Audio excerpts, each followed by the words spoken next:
ಒಂದು 2 ವರ್ಷ ಆಯಿತು.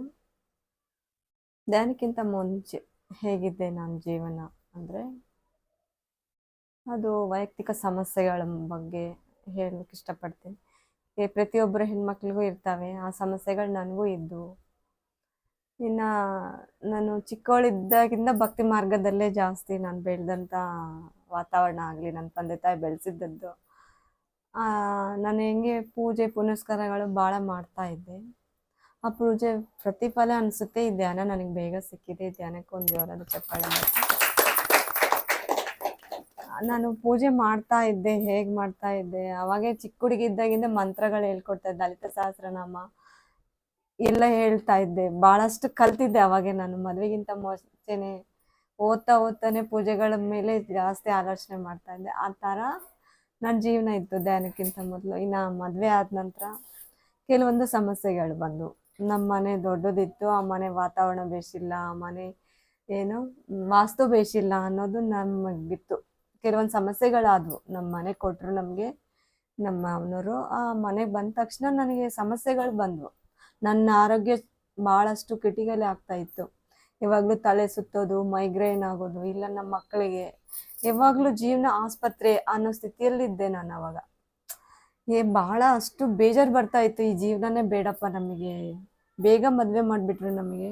ಹಾಗಾಗಿ ಇದು ಎಂಥ ಪರಿಸ್ಥಿತಿ ಅಂದರೆ, ಯಾವಾಗಲೂ ಆಸ್ಪತ್ರೆ ನಮ್ಮ ಜೀವನ, ಯಾವಾಗಲೂ ಆಸ್ಪತ್ರೆ. ಹೆಂಗೆ ಇದು ಜೀವನ? ಈ ಥರ ಒಬ್ಬರು ಟಿ ವಿಯಲ್ಲಿ ನೋಡ್ತಾ ನೋಡ್ತಾ ಸರಳ ವಸ್ತು ಇದೆಯಲ್ಲ, ಆ ಸರಳ ವಸ್ತುನೂ ಮಾಡಿಸಿದ್ವಿ ನಾವು. ಒಂದು 10,000 ಖರ್ಚು ಮಾಡಿಬಿಟ್ಟು. ಅದರಿಂದ ಏನಾದರೂ ಚೇಂಜಸ್ ಆಗ್ಬೋದು, ಎಲ್ಲದೂ ಇದೆ. ಆದರೂ ಸಮಾಧಾನ ಇಲ್ಲ, ಮನಸ್ಸಿಗೆ ನೆಮ್ಮದಿ ಇಲ್ಲ. ಯಾವಾಗಲೂ ವಿನಾಕಾರಣ ಜಗಳ, ಸಿಟ್ಟು, ಕೋಪ, ರಾಗದ್ವೇಷಗಳು ನಮ್ಮ ಪ್ರತಿಯೊಬ್ಬರಿಗೂ ನಮ್ಮ ಜೀವನದಲ್ಲಿ ಫಸ್ಟ್ ಇರೋದದು. ನನಗೂ ಅದೇ ಸ್ಥಿತಿಯಲ್ಲಿ ನಾನು ಇದ್ದೆ. ಗೊತ್ತಿಲ್ಲದೆ ನಾನು ಗಲಾಟೆ ಆಗಲಿ, ಯಾವಾಗಲೂ ನನ್ನನ್ನು ನಾನು ಬೈಕೊಳ್ತಾ ಇದ್ದೆ. ಭಾಳ ಇದೇನು ಜೀವನ ಅನಿಸ್ತಾ ಇತ್ತು. ಇನ್ನು ಮಕ್ಳಿಗೆ ಆರಾಮಿಲ್ಲ ಅಂದರೆ ಇನ್ನು ನಮಗೆ ಪ್ರಾಬ್ಲಮ್ ಅಲ್ಲ, ಅಷ್ಟು ನನಗೆ ಬೇಜಾರಾಗ್ತಾ ಇತ್ತು. ಈ ಮನೆ ಬಿಟ್ಟು ಎಲ್ಲ ಹೋಗೋಣ ಆ ಸ್ಥಿತಿಯಲ್ಲಿ ನಾನು ಯಾವಾಗಲೂ ಅದೇ ಆಲೋಚನೆ ಮಾಡ್ತಾ ಇದ್ದೆ. ಅದು ಮಾಡ್ತಾ ಮಾಡ್ತಾ ಏನೇ ಇದ್ರು ನಮಗೆಲ್ಲ ಸಿಕ್ಕಿದ್ರು ನಾನು ಪೂಜೆ ಏನು ಮಾಡ್ತಾ ಇದ್ದೆ, ಇನ್ನೂ ಜಾಸ್ತಿ ನನ್ನ ಕಷ್ಟ ಬರ್ತಾ ಇದ್ದಾವಂದರೆ ಅದ್ಭುತವಾಗೋ ಪೂಜೆ ಹೆಂಗೆ ಮಾಡ್ತಾ ಇದ್ನಂದರೆ, ದುರ್ಗಾ ಮಾತೆ ಗುಡಿ ಹತ್ರ ಆಗುತ್ತೆ ನಮ್ಮ ತಾಳೂರು ರೋಡಲ್ಲಿ. ನಾನು ನಡ್ಕೊಂಡು ಹೋಗ್ತಾ ಇದ್ದೆ. 3 ಗಂಟೆಗೆ ಎದ್ದು ನಡ್ಕೊಂಡು ಹೋಗ್ತಾ ಇದ್ದೆ. ನನಗೆ ಗೊತ್ತಾಗ್ತಾ ಇದ್ದಿಲ್ಲ ಹೆಂಗೆ ಹೋಗ್ತಿದ್ದೀನೋ. ಆ ಥರ ವಾರ ಬಂದರೆ ನಾನು ಎಲ್ಲ ಏನೇನು ಬೇಕು ಪೂಜೆ ಸಾಮಗ್ರಿಗಳು ಒಂದಿನ ಮುಂಚೆನೇ ತಂದಿಟ್ಕೊಳ್ತಾ ಇದ್ದೆ. ಎಷ್ಟು ದುಡ್ಡು ಖರ್ಚು ಮಾಡಿದ್ರೂ ನನಗೆ ಸಮಾಧಾನ ಇಲ್ಲ. ಹೋಗ್ತಾ ಇದ್ದೆ, ಗುಡಿಗೆ ಹೋಗ್ತಾ ಇದ್ದೆ. ಆ ಟೈಮಲ್ಲಿ ಹೋಗಿ ದೀಪ ಹಚ್ಚಬೇಕು ಅನ್ನೋ ಆಲೋಚನೆ ನನಗೆ ಬರ್ತಾ ಇತ್ತು. 3 ಗಂಟೆಗೆ ಯಾರು ನೋಡ್ದಿಲ್ದಂಗೆ ಹೋಗ್ಬೇಕು.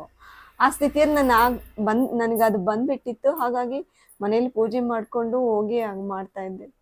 ಒಂದಿನ ಒಂದು ವಾರ ಇದೇ ಥರ ಹೋಗಿದ್ರೆ ಸಾಕ್ಷಾತ್ ದುರ್ಗಾ ಮಾತೆ ಒಂದು ಅಜ್ಜಿ ರೂಪದಲ್ಲಿ ಬಂದರು ಅವರು. ನೀನು ಭಯ ಪಡವ నువ్వు, ఈ టైంలో వచ్చినావు కదా, నీకు భయం అనిపించలేదా ಅಂತೇಳಿ ನನ್ನ ಜೊತೆ ಮಾತಾಡಿದ್ರು ಅವರು. ನಾకేನು ಭయం లేదు ಅಂತೇಳಿ. ನೋಡ್ರಿ, ನಮ್ಮದೇ ನನಗೂ ಒಂದು ಶಕ್ತಿ ನನಗೆ ಬರುತ್ತೆ ಅನ್ನೋದು ನನಗೆ ಗೊತ್ತಿತ್ತು. ಏನೋ ಇದೆ ನನ್ನೊಳಗೆ ಅಂತೆ ಅದು ಅನಿಸ್ತಾ ಇತ್ತು ನನಗೆ. ನಾನು ಭಯ ಪಡಲ್ಲ. ಈ ಸೆಕೆಂಡಿಗೆ ಹಿಂಗೆ ತಿರುಗಿ ನೋಡಿನೇ ಅವ್ರು ನನ್ನ ಜೊತೆ ಇಲ್ಲ. ಅವಾಗ ಇನ್ನೂ ಯಾರು ಭಕ್ತರು ಬಂದಿದ್ದಿಲ್ಲ. ಆ ಸ್ಥಿತಿ ನಂದು. ಅಂದರೆ ಬರೀ ಪೂಜೆ ಭಾಳಷ್ಟು ಪೂಜೆ. ಆದರೆ ನನ್ನ ಮನೆಯಲ್ಲಿ ಎಷ್ಟೊಂದು ಕಷ್ಟಗಳು ಬರ್ತಿದ್ರು ಅಂತ ತಿರ್ಗಾ ಮನೆಗೆ ಬಂದು ಅಳ್ತಾ ಇದ್ದೆ ನಾನು. ಅಷ್ಟೊಂದು ಪೂಜೆ ಮಾಡ್ತಾ ಇದ್ರೆ ಸಮಾಧಾನ ಇರ್ತಿದ್ದಿಲ್ಲ. ಉಪವಾಸ ಮಾಡ್ತಾ ಇದ್ದೆ. ಆ ಥರ ಜಾಸ್ತಿ ಪೂಜೆ ಮಾಡೋ ಪ್ರತಿಫಲ ನನಗೆ ಸಿಗುತ್ತೆ ಅನ್ನೋದು ಕೂಡ ಒಂದು ಥಾಟು ನನಗಿತ್ತು. ಅದೇ ಥರ 8 ವರ್ಷದ ಕೆಳಗೆ ನಂಗೆ ಧ್ಯಾನ ಪರಿಚಯ ಮಾಡಿಕೊಟ್ರು ನನ್ನ ಫ್ರೆಂಡ್ ಲಾವಣ್ಯ ಅಂತೇಳಿ. ಇದೆ, ಹೋದರೆ ನಾನು ಏನಂತಾರೋ ಧ್ಯಾನಕ್ಕೆ ಹೋದರೆ, ಈಗ ಮನೆ ಧ್ಯಾನ ನಡೆಸ್ತಾ ಇದ್ರು. ಹೋದರೆ ಏನಂತಾರೋ ನಾನು ಹೋಗ್ಬಾರ್ದು, ಇವಾಗ ಮಕ್ಕಳು ಬೇರೆ ಚಿಕ್ಕವರಿದ್ರು. ಆ ಥರ ಹೋಗೋಕೆ ನಾನು ಹಿಂಜರಿತಾ ಇದ್ದೆ.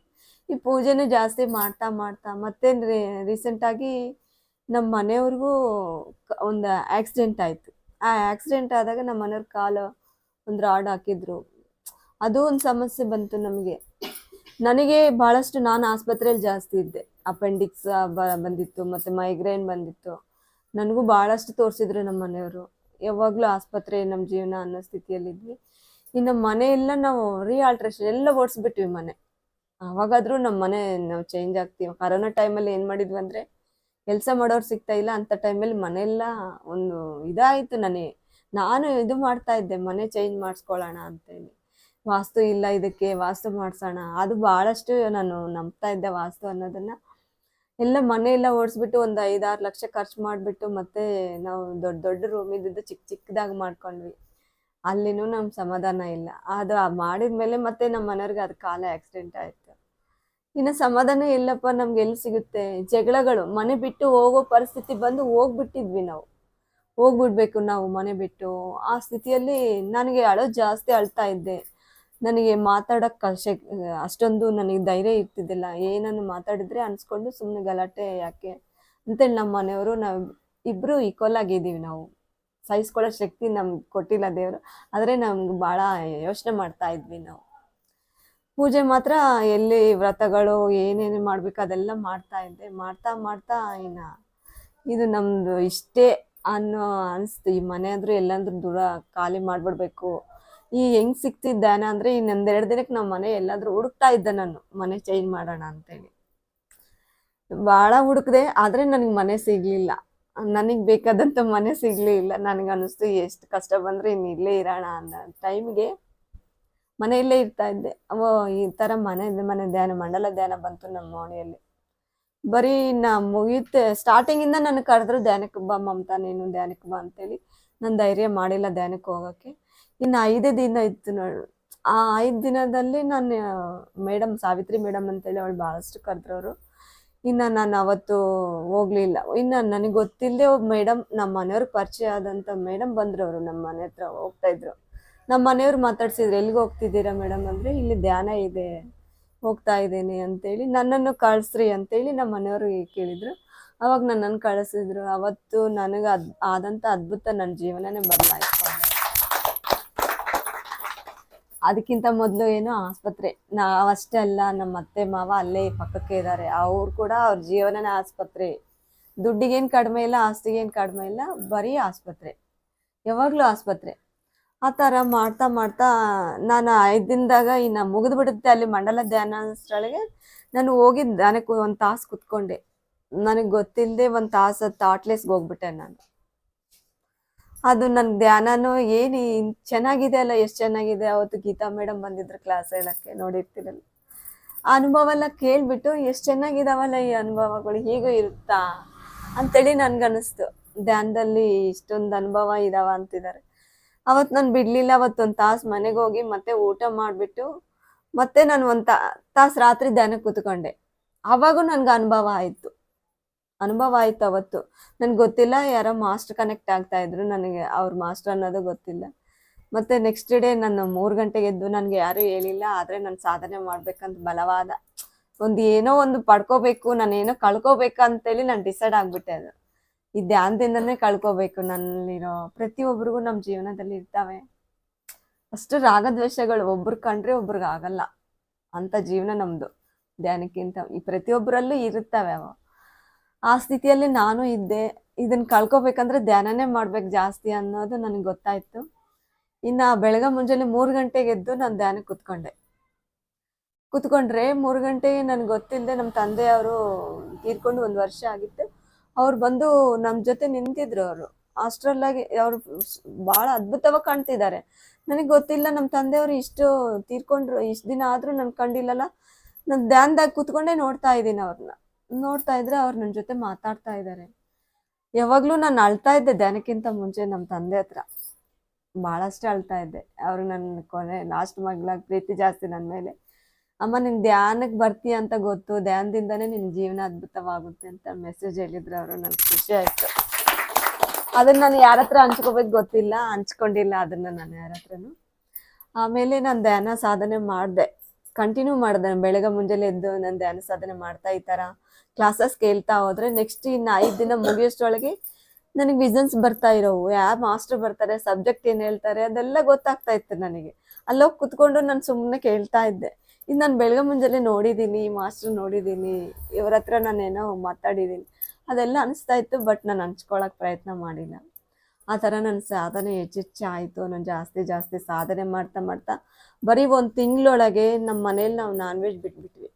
ಆ ಪವಾಡ ನೋಡ್ರಿ, ಆ ಎನರ್ಜಿಸ್ ಹೆಂಗಿರುತ್ತೆ ನಮ್ಮದು ಅಂದರೆ, ನಾವು ಒಬ್ಬರು ಹೆಣ್ಮಕ್ಳು ಧ್ಯಾನಸ್ಥರಾಗಿ ಬಂದರೆ ಇಡೀ ಕುಟುಂಬನ ಕಾಪಾಡುತ್ತೆ ಅನ್ನೋದಕ್ಕೆ ಕಾರಣ ನಾನು ಆ ಎಕ್ಸ್ಪೀರಿಯನ್ಸ್ ನಾನು ಕಂಡೆ.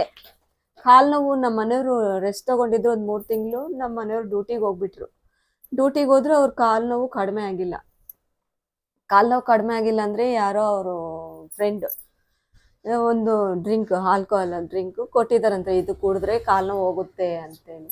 ಈ ಥರ ಸಾಧನೆ ಮಾಡಿ ನಾನು ಸತ್ಸಂಗ ಮಾಡಿಬಿಟ್ಟು ಮನೆಗೆ ಬಂದಿದ್ದೀನಿ.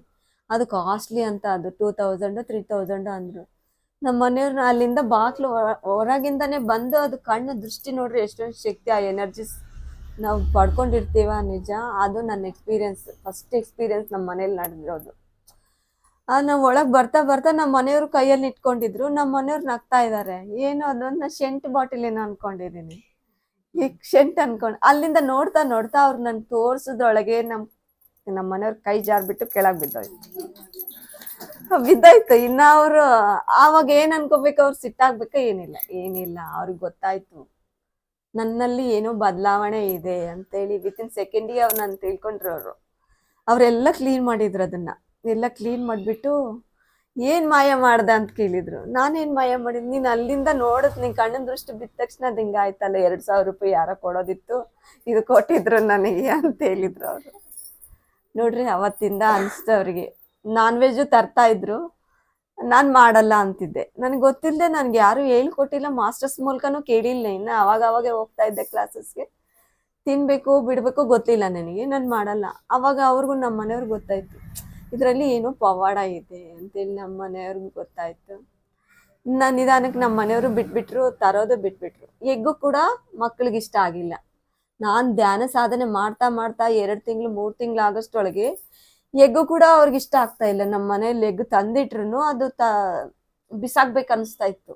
ಈ ಎಗ್ಗು ಕೂಡ ಮನೇಲಿ ಇಡಬಾರ್ದು. ಆಮೇಲೆ ಬೆಳ್ಳುಳ್ಳಿ ಕೂಡ ನನಗೆ ಗೊತ್ತಿಲ್ಲದೆ, ಅದೆಷ್ಟು ಕಾಸ್ಟ್ಲಿ ಬೆಳ್ಳುಳ್ಳಿ ಆದ್ರೂ ಅದನ್ನ ನಮ್ಮ ಮನೆಯವ್ರು ಯಾರಿಗಾದ್ರೂ ಕೊಟ್ಟು ಬಿಡೋದಂದ್ರೆ ಅವರು ಕ್ಲಾಸು ಕೇಳಿಲ್ಲ. ನೋಡ್ರಿ ಆ ಎನರ್ಜಿಸ್ ಹೆಂಗಿರ್ತವೆ, ಇದು ಬಿಡ್ಬೇಕು ಅನ್ನೋದು ಗೊತ್ತಿಲ್ಲ, ಇದನ್ನು ಯಾರಿಗಾದ್ರೂ ಕೊಟ್ಟು ಬಿಡೋ ಅಂತ ಹೇಳಿದ್ರು. ಇನ್ನು ಏನ್ ನಾನ್ ವೆಜ್ ತರ್ತಾ ಇಲ್ಲ ಅಂದ್ರೆ ಇದ್ರ ಉಪಯೋಗ ಇಲ್ಲ ನಮಗೆ, ಪಕ್ಕದ ಮನೆಯವ್ರು ಕೊಟ್ಟು ಬಿಡ ಅಂತೇಳಿ ಅದನ್ನು ಕೊಟ್ಬಿಟ್ಟೆ. 5 ತಿಂಗಳೊಳಗೆ ನಾವು ಬರೀ ಶಾಕಾಹಾರಿಗಳಾಗ್ಬಿಟ್ಟಿವಿ. ನಾವು ಎಗ್ ತಗೋಬಾರ್ದು, ಇನ್ನೇನು ನಾನ್ ವೆಜ್ ತಿನ್ಬಾರ್ದು, ಆ ಸ್ಥಿತಿಗೆ ಬಂದ್ಬಿಟ್ಟು. ಯಾಕಂದ್ರೆ ನನ್ನಲ್ಲಿ ಬದಲಾವಣೆ ಕಾಣ್ತಿದ್ವಿ ನಾವು. ನನ್ನಲ್ಲಿ ನಮ್ಮ ಮನೆಯವ್ರು ಬದಲಾವಣೆ ನೋಡಿದ್ರು. ನನ್ನ ಮಕ್ಕಳು, ಎಕ್ಸ್ಪೆಷಲಿ ನನ್ನ ಮಕ್ಕಳು ಬಹಳ ಸಫರ್ ಆಗ್ತಾ ಇದ್ದೆ. ನಾನು ಯಾವಾಗ್ಲೂ ಅಳ್ತಾ ಇದ್ರೆ, ಅವರು ಒಳ್ಳೆ ಎಜುಕೇಶನ್ ಇದೆ ಮಕ್ಕಳಿಗೆ, ಅವ್ರು ಚಿಂತೆ ಮಾಡ್ತಿದ್ರು ನಮ್ಮ ಅಮ್ಮನಿಗೆ ಇದು ಯಾಕೆ ಈ ತರ. ಮಕ್ಕಳಿಗೆ ಖುಷಿ ಆಯ್ತಲ್ಲ, ಅಮ್ಮ ಧ್ಯಾನ ಮಾಡೋದ್ರಿಂದ ಲಾಭಗಳಿದಾವಂತ ಅವ್ರಿಗೂ ಗೊತ್ತು. ಸ್ವಲ್ಪ ಹೊತ್ತು ಮಾಡ್ತಾರೆ ಸ್ಕೂಲಲ್ಲಿ, ಬಟ್ ನಾನ್ ಗಂಟೆ ಸಾಧನೆ ಮಾಡ್ತಾ ಇದ್ದೆ. ನನ್ನ ಜೊತೆಗೆ ನಮ್ಮ ಮಕ್ಕಳನ್ನು ಕೂರ್ಸ್ಕೊಳ್ತಾ ಇದ್ದೆ. 3 ತಾಸು ಕೂಡ್ತಾ ಇದ್ದೆ. ಒಂದ್ ಸಿಟ್ಟಿಂಗ್ ಅಲ್ಲಿ ಕೂತ್ಕೊಂಡ್ರೆ 3 ತಾಸು ನನ್ನ ಜೊತೆ ಕೂಡ್ತಾ ಇದ್ರು.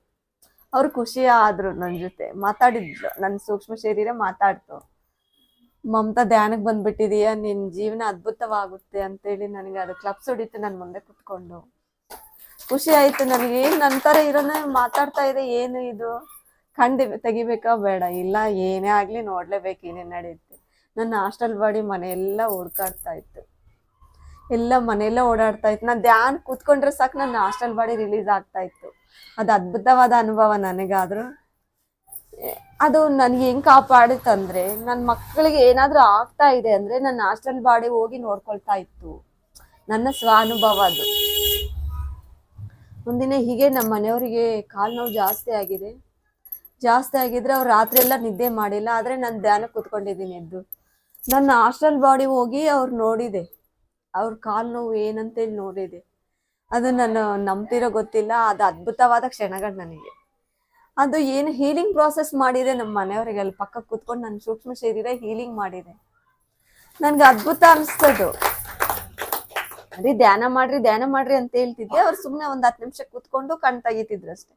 ಅವ್ರು ಹೇಳ್ತಿದ್ದಾರೆ, ನಾನು ಬೆಳ್ಳ ತಕೊಂಡ್ ಧ್ಯಾನ ಮಾಡ್ತಾನೆ ಇದ್ದೀನಿ, ಆದ್ರೆ ನನಗೆ ಗೊತ್ತಿಲ್ಲ, ಯಾವುದೋ ಒಂದು ಪವಾಡ ಬಂದಿತ್ತು ನನ್ನ ಹತ್ರ ಅಂತ ಹೇಳಿದ್ರು. ನನಗೆ ಗೊತ್ತಾಯ್ತು ನನ್ನ ಹಾಸ್ಟೆಲ್ ಬಾಡಿ ರಿಲೀಸ್ ಆಗೋದು. ನಾನು ನೋಡಿದೆ, ಎಲ್ಲ ನೋಡಿದೆ. ನಾನು ಅವತ್ತು ಹುಣ್ಣಿಮೆ ತರ ಇತ್ತು. ಅವತ್ತು ನಾನು ಮೌನ ಮಾಡ್ಬೇಕು ಅನ್ಕೊಂಡಿದ್ದೆ. ಮೌನ ಮಾಡ್ಬೇಕ್ರಿ, ನಾನು ಯಾರ ಹತ್ರ ಮಾತಾಡಬಾರ್ದು, ಮೌನ ಇದ್ಬಿಡೋಣ, ಉಪವಾಸ ಮಾಡಿ ಮೌನ ಮಾಡೋಣ ಅನ್ಕೊಂಡು. ಮೌನಕ್ಕೂ ಎಷ್ಟೊಂದು ಶಕ್ತಿ ಇರುತ್ತೆ ಅನ್ನೋದು ತಿಳ್ಕೊಂಡಿದ್ದೆ ನಾನು. ಮೌನ ಮಾಡೋಣ. ಆದ್ರೆ ನಮ್ಮ ಮನೆಯವ್ರ ಕಾಲು ನೋವು ಅಂತ ಜಾಸ್ತಿ ಅಂದ್ರಲ್ಲ, ಬೆಳಿಗ್ಗೆ ಹೇಳಿದ್ರು, ನಾನು ರಾತ್ರಿ ಎಲ್ಲ ನಿದ್ದೆನೆ ಮಾಡಿಲ್ಲ ನಾನು ಅಂದ್ರೆ. ಇನ್ನು ಆಸ್ಪತ್ರೆಗೆ ಕರ್ಕೊಂಡು ಹೋಗ್ಬೇಕಲ್ಲ, ಆಯ್ತು ಬಿಡ್ರಿ ಆಸ್ಪತ್ರೆಗೆ ಹೋಗೋಣ ಅಂತ ಹೇಳಿದೆ.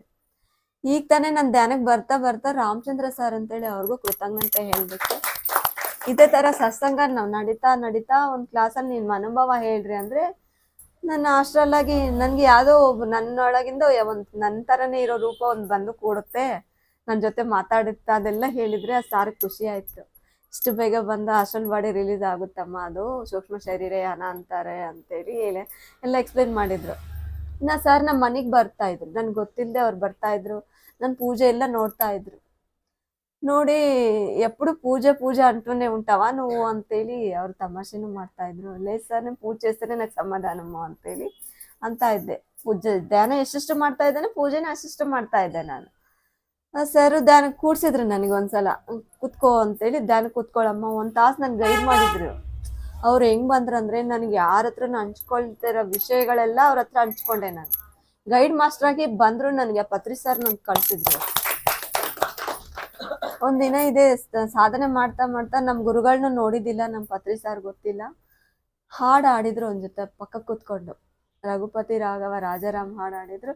ಯಾರೋ ಹಾಡಾಡ್ತಿದಾರಲ್ಲ, ಏನೋ ನಡೀತಾ ಇದೆ ನಡೀಲಿ ಅಂತೇಳಿ ಸುಮ್ಮನೆ ಕೂಡ್ತಾ ಇದ್ದೆ. ನೆಕ್ಸ್ಟ್ ಮತ್ತೆ ಆವತ್ತು ಒಂದಿನ ಧ್ಯಾನ ಅದ್ಭುತವಾಗಾಯ್ತು ನನಗೆ. ನೆಕ್ಸ್ಟ್ ಮೆಸೇಜ್ ಬಂತು ನನಗೆ, ಧ್ಯಾನ ಪ್ರಚಾರ ಮಾಡು ನೀನು. ಧ್ಯಾನ ಪ್ರಚಾರ ನಾನು ಹೆಂಗ್ ಮಾಡ್ಬೇಕು, ಇದನ್ನ ಯಾರ ಹತ್ರ ಹೇಳ್ಕೋಬೇಕು ಅಂತ ಗೊತ್ತಿಲ್ಲ. ಅವತ್ತು ಬೆಳಿಗ್ಗೆನೆ ನನಗೆ ಸಾಯಿರಾಮ್ ಮೇಡಮ್ ಸೀನಿಯರ್ ಮಾಸ್ಟರ್ ಅವ್ರು ಕಾಲ್ ಮಾಡಿದ್ರು. ಈ ತರ ನಾನು ಸಾಧನೆ ಮಾಡ್ತಾ ಮಾಡ್ತಾ ಪ್ರತಿಯೊಬ್ಬ ಮಾಸ್ಟರ್ ನನ್ನ ಜೊತೆ ಕನೆಕ್ಟಿವ್, ಈ ತರ ಮಾಸ್ಟರ್ ದೊಡ್ಡ ದೊಡ್ಡ ಮಾಸ್ಟರ್ ಸೀನಿಯರ್ ಮಾಸ್ಟರ್ ಜೊತೆ ನನ್ನ ಪರಿಚಯ ಆಯ್ತು. గురువులు నన్ను కొట్టిన భాగ్య అವೆಲ್ಲ. అమ్మ నీకు అనుభవాలు చాలా ఉన్నాయి, మమతా ధ్యాన ప్రచారంకి వెళ్తాం వస్తావా, ధ్యాన ప్రಚಾರಕ್ಕೆ ಹೋಗೋಣ ಬರ್ತೀಯಾ ಅಂತೇಳಿ ಕರೆದ್ರು. ಮೇಡಮ್ నాకు వచ్చింది ఈరోజు ಮೆಸೇಜ್, ಇವತ್ತು ಬಂದಿದೆ ನನಗೆ ಮೆಸೇಜ್, ಒಳ್ಳೇದೇ ಮಾಡಿದ್ರು. ಪಾಂಪ್ಲೆಟ್ಸ್ ಎಷ್ಟಿದೆ ಅದೆಲ್ಲ ತಗೊಂಡೋಗಿ ನಾನು ಧ್ಯಾನ ಪ್ರಚಾರ ಮಾಡಿದ್ವಿ 2 ದಿನ ಎಲ್ಲ. ಅದು ಮಾಡಿದ್ಮೇಲೆ ನೀನು ಹಂಚ್ಬೇಕು ಕ್ಲಾಸಸ್ ಅಂದ್ರೆ ರಾಮಚಂದ್ರ ಸರ್ ಹತ್ರ ಅವ್ರು ಬಂದು ಗೈಡ್ ಮಾಡಿದ್ರು, ನನಗೆ ಕೂರಿಸ್ಬಿಟ್ಟು ಗೈಡ್ ಮಾಡಿದ್ರೆ ನಾನು ಎಲ್ಲ ಹೇಳಿದೆ. ನನ್ಗೆ ಏನೇನು ಅನುಭವ ಆಗ್ತವೆ ಧ್ಯಾನದ ಕೂತ್ಕೊಂಡು ಎಷ್ಟು ಹಾಸ್ಟೆಲ್ ಆಗಿ ಏನೇನು ಅವೆಲ್ಲ ಹೇಳಿದ್ರೆ ಸಾರು, ನೀನು ಹೆಚ್ಚೆಚ್ಚು ಸಾಧನೆ ಮಾಡ್ತಾ ಹೋಗಮ್ಮ, ಕ್ಲಾಸಸ್ ಹೇಳು ಫಸ್ಟ್ ನೀನು ಅಂತ ಹೇಳಿದ್ರು. ಕ್ಲಾಸ್ ಸರ್ ಈಗ ತಾನೇ ಬಂದಿದ್ದೀನಿ, ನಾನು ಕ್ಲಾಸ್ ಹೆಂಗೆ ಹೇಳ್ಬೇಕು, ಮೆರಕಬ ಪಿರಮಿಡಲ್ಲೇ ಒಂದು ಕ್ಲಾಸ್ ಕಂಡಕ್ಟ್ ಮಾಡ್ತೀನಿ, ಬಂದಲ್ಲಿ ಕ್ಲಾಸ್ ಹೇಳಂದ್ರೆ. ಇಲ್ಲ ಅಲ್ಲಿ ಹೇಳಿಲ್ಲ, ನಾನು ಅವತ್ತು ಸಾದಾನಂದ ಪಿರಮಿಡ್ಗೆ ಅನ್ನದಾನಕ್ಕೆ ಅಂತ ಹೇಳಿ ಬರ್ಸಿದ್ವಿ, ಅಲ್ಲಿ ಒಂದು ಕ್ಲಾಸ್ ಕೊಡು ಹೇಳ್ತಿದ್ರು ಸರ್ ರಾಮಚಂದ್ರ ಸರ್. ಈ ಅನುಭವನೇ ಜಾಸ್ತಿ ಹೇಳ್ದೆ ನಾನು ಹಾಸ್ಟೆಲ್ನಾಗ ನಡೆದಂತ ಅನುಭವಗಳು. ಹೇಳ್ತಾ ಹೇಳ್ತಾ ಏನಾಯ್ತಂದ್ರೆ, ಅವಾಗ ನಾನು ಧ್ಯಾನ ಸಾಧನೆ ಮಾಡ್ತಾ ಮಾಡ್ತಾ ನಮ್ಮ ಮಾವನವರಿಗೆ ಆರಾಮಿದ್ದಿಲ್ಲ, ಅವ್ರಿಗೆ ಮೊದಲಿಂದ BP ಶುಗರ್ ಇತ್ತು.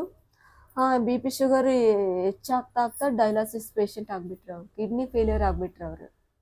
ನಾನು ಸಾಧನೆ ಮಾಡ್ತಾ ಮಾಡ್ತಾ ನಾನು ಧ್ಯಾನ ಸಾಧನೆ ಮಾಡಿ ಮನೆಗೆ ಬರ್ತಾ ಇದ್ರಿ, ಇವ್ರು ಯಾವಾಗಲೂ ಆಸ್ಪತ್ರೆಯಲ್ಲಿ ಇರ್ತಿದ್ರು, ಹೋಗ್ತಾ ಇದ್ವಿ ಆಸ್ಪತ್ರೆಗೆ ಹೋಗಿ ನೋಡ್ಕೊಂಡ್ ಬರ್ತಿದ್ರು. ನಮ್ಮ ಮನೆಯವರು ದೊಡ್ಡ ಮಗ ಆಗಿದ್ರು, ಅವ್ರು ಹೋಗಿ ನೋಡಿ ಬರ್ತಾ ಇದ್ರು. ಈ ಥರ ಮಾಸ್ಟರ್ಸ್ ಕ್ಲಾಸಸ್ ಎಲ್ಲ ಕೇಳ್ತಾ ಇದ್ದೆ ನಾನು. ಕೇಳಿದಾಗ ನನಗೊಂದು ಥಾಟ್ ಬಂತು, ನನಗೆ ನಮ್ಮ ಮಾವನವ್ರಿಗೆ ಧ್ಯಾನ ಪರಿಚಯ ಮಾಡಿಕೊಟ್ರೆ ಹೆಂಗಿರುತ್ತೆ ಅಂತ ಆಲೋಚನೆ ಬಂತು ನನಗೆ. ನಮ್ಮ ಮನೆಯವ್ರಿಗೆ ಹೇಳಿದೆ ಫಸ್ಟ್. ನಮ್ಮ ಮನೆಯವ್ರ ಕಾಲು ನೋವಂತ ಏನಲ್ಲ, ಅವತ್ತು ಏನಾಯ್ತಂದ್ರೆ ನಾನು ಧ್ಯಾನ ಕೂತ್ಮೇಲೆ ನಮ್ಮ ಗುರುಗಳು ಬಂದು ನನ್ನ ಜೊತೆ ಮಾತಾಡಿದ್ರು.